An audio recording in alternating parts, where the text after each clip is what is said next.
Seja bem-vindo ao Catequese para Todos. Olá a todos! Neste vídeo, vamos mergulhar profundamente no livro de Isaías, um dos profetas mais importantes do Antigo Testamento. Mais especificamente, vamos analisar o capítulo 9, onde encontramos uma profecia fascinante sobre o nascimento do Messias. Juntos, vamos desvendar os mistérios dessa passagem e entender como ela se conecta com a vinda de Jesus Cristo. Prepare-se para uma jornada emocionante pela história bíblica. Povo que caminhava nas trevas. Viu uma grande luz, habitavam numa terra de sombras. E uma luz brilhou para eles. Acrescentaste a alegria, ó Senhor, aumentaste o júbilo. Rejubilam diante de ti. Como se alegram no tempo das ceifas, como rejubilam ao repartirem os despojos. Tal como outrora com o jugo dos madianitas, também agora quebras o jugo da opressão. Que pesa sobre o teu povo, a vara que lhes rasga os ombros.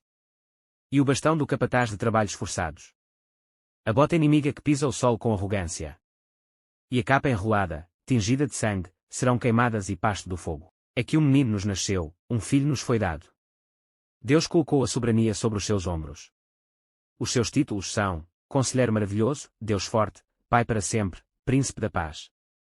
Ele vai alargar o seu domínio e governar em paz total, sobre o trono de David e sobre o seu reino.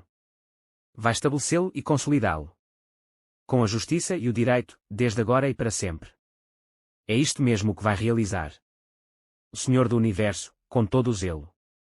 O Senhor lançou a sua sentença contra os descendentes de Jacob, ela caiu sobre o reino de Israel. Todo o povo há de ouvir, o reino de Efraim e os habitantes da Samaria. Eles dizem com soberba e presunção: se caíram os tijolos, reconstruiremos com pedras lavradas, se deitaram abaixo as vigas de sicômoro, substituí-las-emos por vigas de cedro. Isaías 9 é um capítulo muito especial da Bíblia que traz uma mensagem de esperança e redenção. Ele nos fala sobre a promessa de um Salvador que trará luz para as trevas e reinará com justiça e paz.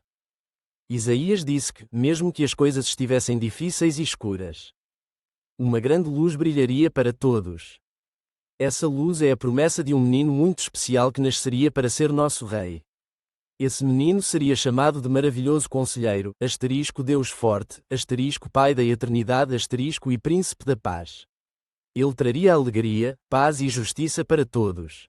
O governo dele seria justo e duraria para sempre. Isaías nos lembra do poder e da autoridade do Messias e da profundidade de seu amor e compaixão por seu povo. Ele nos chama a confiar nas promessas de Deus e a seguir sua vontade para nossas vidas. Devemos responder com fé e obediência, confiando que Deus sempre quer o melhor para nós. Esta passagem do livro de Isaías nos fala sobre a importância de acreditar nas promessas de Deus e viver de acordo com seus ensinamentos. Chegamos ao final dessa jornada por Isaías 9. Se você se emocionou, aprendeu algo novo ou simplesmente gostou do vídeo, mostre seu apoio com um like e compartilhe com seus amigos. Quanto mais pessoas conhecerem essa profecia incrível, mais juntos podemos espalhar a mensagem de esperança. Um grande abraço e até a próxima!